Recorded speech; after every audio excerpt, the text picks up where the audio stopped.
बिस्मिल्लाहिर्रहमानिर्रहीम।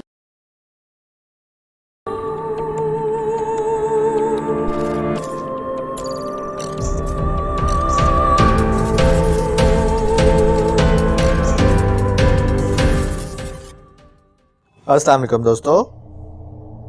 आखिरी आरामगाह horror story by Mariyam Fatima. अगर आपने अभी तक हमारे चैनल जासूसी दुनिया को सब्सक्राइब नहीं किया तो सब्सक्राइब करें और बेल आइकन पर क्लिक कीजिए। आगाज। जैक, एमी, हेलरी और ब्राउन अपनी गाड़ी में बैठे लंदन शहर में रात के 11:15 सैर करते फिर रहे थे। वो चारों बेहतरीन दोस्त थे।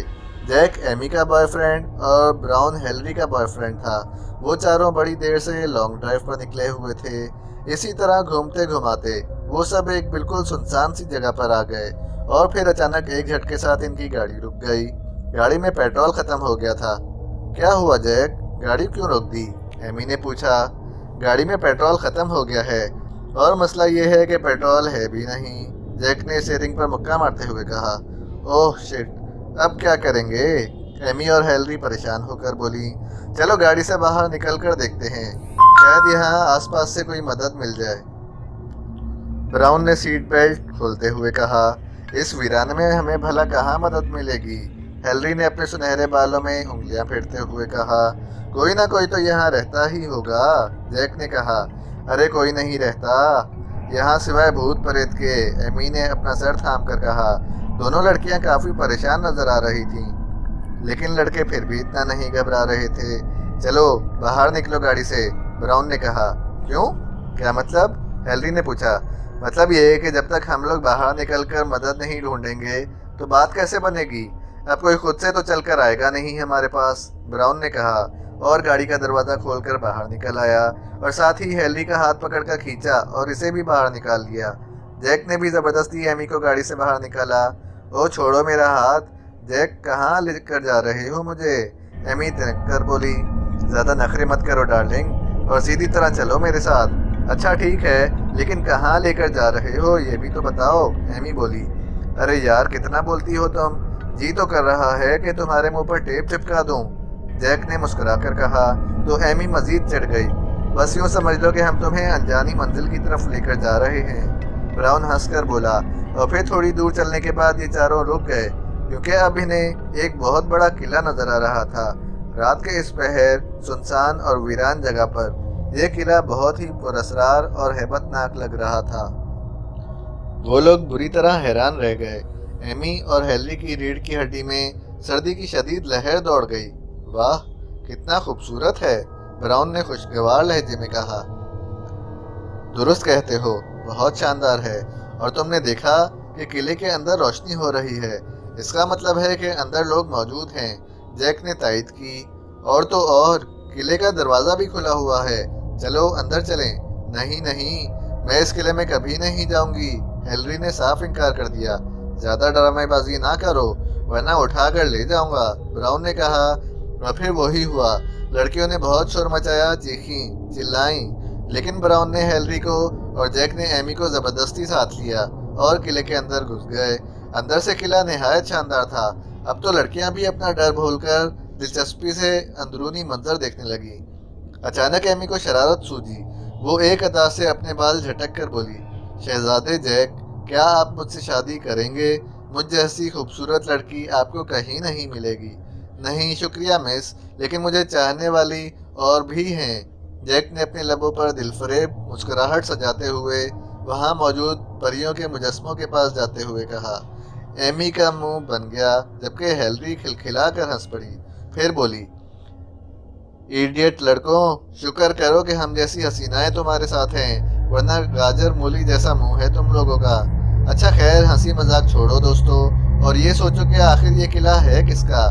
मैंने आज तक इसके बारे में नहीं सुना, ब्राउन ने संजीदगी से कहा। तुम ठीक कहते हो, मैंने भी कभी इस किले के बारे में नहीं सुना, जैक ने भी तायद की। और तो और भला इस किले में हमारे अलावा और कौन हो सकता है जिसने ये शमें रोशन की हैं, हेलरी बोली। और ये शमें बिल्कुल पुरानी तर्ज की हैं, बिल्कुल वैसी जैसे बादशाहों के ज़माने में होती थी। भला अब किसके पास ऐसी शमयें आ गई? एमी ने कहा, जरा एक मिनट ठहरो, कहीं यहाँ किसी फिल्म की शूटिंग वगैरह तो नहीं हो रही? और ये पुरानी तर्ज की शमयें इसीलिए तो जलाई नहीं गई हैं? जैक ने अपना ख्याल जाहिर किया। अरे नहीं यार, अगर ऐसी बात होती तो बाहर इन लोगों की गाड़ियां वगैरह खड़ी होती। ब्राउन ने इसकी बात की नफी की। हाँ ये तो है, चलो जो भी हो, फिलहाल इन्हें ढूंढो जिन्होंने इस किले को चरागाह करके रोशन किया है। जैक बोला, ऐसा करते हैं कि वो जो राहदारी नजर आ रही है ना, वहाँ चलते हैं। ब्राउन ने कहा, हाँ ये ठीक रहेगा। सबने हामी भर ली और इस तरफ को चल दिए। इस कमरे का दरवाज़ा खोल कर देखते हैं कि यहाँ क्या है, हेलरी ने कहा और फौरन से एक कमरे का दरवाज़ा खोल दिया। दरवाज़ा चरर की आवाज़ के साथ खुल गया। चारों दोस्तों ने जब अंदर का मंजर देखा तो इनकी चीखें निकल गईं। सामने छत से एक लड़की की लाश लटकी हुई थी। इसके गले में फांसी का फंदा था। इसका लिबास बिल्कुल किसी शहजादी जैसा था। अचानक ही इस लड़की के होंठ हिले और वो बोली, तुम लोगों ने मेरी आरामगाह में कदम रखा है, तो अब यही जगह तुम्हारी भी आरामगाह बनेगी। वो चारों खौफ के मारे चीखते चिल्लाते वहां से भागे। वो सीधा किले के दरवाजे तक पहुंचे, लेकिन वो तो बंद पड़ा था। सबने परेशान होकर एक दूसरे को देखा और फिर जोर लगाने लगे, लेकिन वो ना खुलना था ना खुला। ओह माय गॉड, ये हम कहाँ आकर फंस गए? हेलरी रोते हुए बोली। ये किला तो आसेबजदा है। जैक ने भी इतना ही कहा था कि सामने से वही लड़की शहजादियों वाला लिबास जेब तन किए आ गई। इसके पीछे पीछे एक नौजवान लड़का भी था जिसने पुराने तरह के कपड़े पहन रखे थे और अपनी कड़ों से वो गरीब लगता था। मैं शहजादी लूसी हूँ और ये वो लड़का है जिससे मैं प्यार करती थी। ये आज से कई 100 साल पहले यहाँ मेरे वालिद साहब का नौकर हुआ करता था और ये मेरी खिदमत पर मामूर था। मेरे सामने इसकी नज़रें हमेशा झुकी रहती थी। मेरे काम का अपनी जान से ज़्यादा ख्याल रखता था। मैं इसकी मासूमियत और खिदमत गुजारी से इतनी मुतासिर हुई और इस तरह मुझे इससे प्यार हो गया, यानी हम दोनों को एक दूसरे से प्यार हो गया। मेरे वालिद को ये बर्दाश्त ना हुआ कि इनकी बेटी, जो कि एक शहजादी है, एक आम से नौकर से शादी करने चली है। इन्होंने इस बेचारे को मौत की सज़ा सुना दी और इसका सर कलम करवा दिया गया। इसके मरने के बाद इसके गम में मैंने खुद को फांसी पे लटका लिया, क्योंकि इसके बगैर मैं जीने का तस्वुर भी नहीं कर सकती थी। तुम लोग भागने की कोशिश करके देख सकते हो, लेकिन सच तो यह है कि तुम लोग यहाँ से बचकर नहीं निकल सकोगे। इस लड़की ने अपना तारुफ कराया। वो सब बड़े गौर से इसकी बातें सुन रहे थे। आखिर तुम हमसे क्या चाहती हो? एमी ने हिम्मत करके पूछा। लूसी ने जोरदार कहकहा लगाया, फिर बोली, तुम्हारी जान, तुम्हारी जिंदगी, मैं तुम लोगों को तबाह बर्बाद कर दूंगी।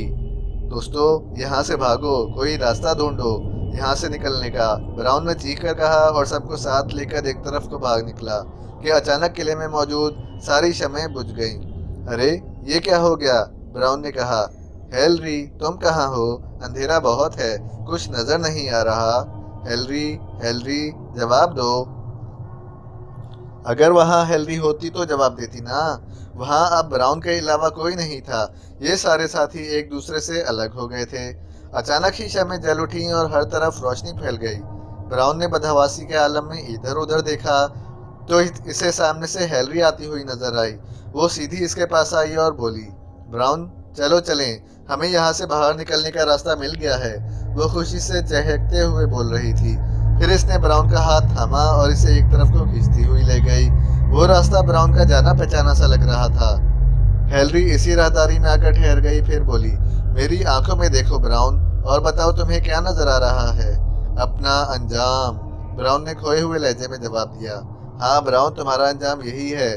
चलो आगे कदम बढ़ाओ। ब्राउन ने अंदर इसी कमरे में कदम रखा जहाँ कुछ देर पहले लूसी की लाश छत से लटक रही थी, और फिर ब्राउन ने फांसी का फंदा लेकर अपने गले में डाल लिया। वो बिल्कुल अनजाने शहर में खो गया था। फिर थोड़ी ही देर में इसका सांस घुट कर रह गया। इसने तड़प तड़प कर जान दे दी। हेलरी का वजूद अचानक लूसी के वजूद में तब्दील हो गया और वो मुस्कुराकर बोली, ये तुम्हारी आरामगाह है, आखिरी आरामगाह ब्राउन। दूसरी तरफ अंधेरे में हेलरी भाग रही थी।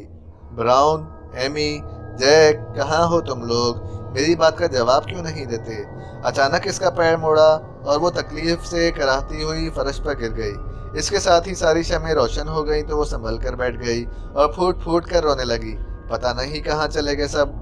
मुझे छोड़कर। अब मैं क्या करूं? वो सिसकियां ले लेकर रोने लगी।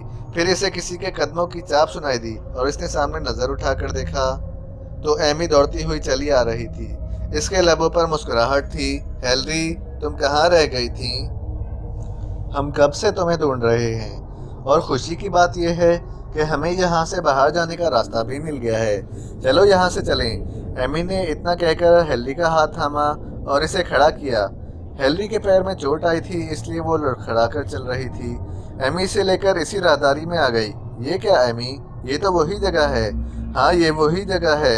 ये तुम्हारी आरामगाह है, आखिरी आरामगाह, एमी ने जवाब दिया। ये तुम कैसी बातें कर रही हो एमी? तुम्हें क्या हो गया है? हेलरी हकलाते हुए बोली। मेरी आंखों में देखो, क्या नजर आ रहा है? हेलरी ने इसकी आंखों में झांक कर देखा, फिर बोली, मुझे अपना अंजाम नजर आ रहा है। इसके साथ ही वो आगे बढ़ी और कमरे में दाखिल हो गई। आगे बढ़ो हेलरी, यही तुम्हारी मंजिल है, एमी ने कहा। हेलरी ने आगे बढ़कर देखा, सामने ब्राउन फांसी पर लटका हुआ था। इसने भी अपने गले में फांसी का फंदा डाला और हमेशा हमेशा के लिए आंखें बंद कर ली। एमी अपने असल रूप में आ गई, यानी लूसी के रूप में, और वहां से चली गई।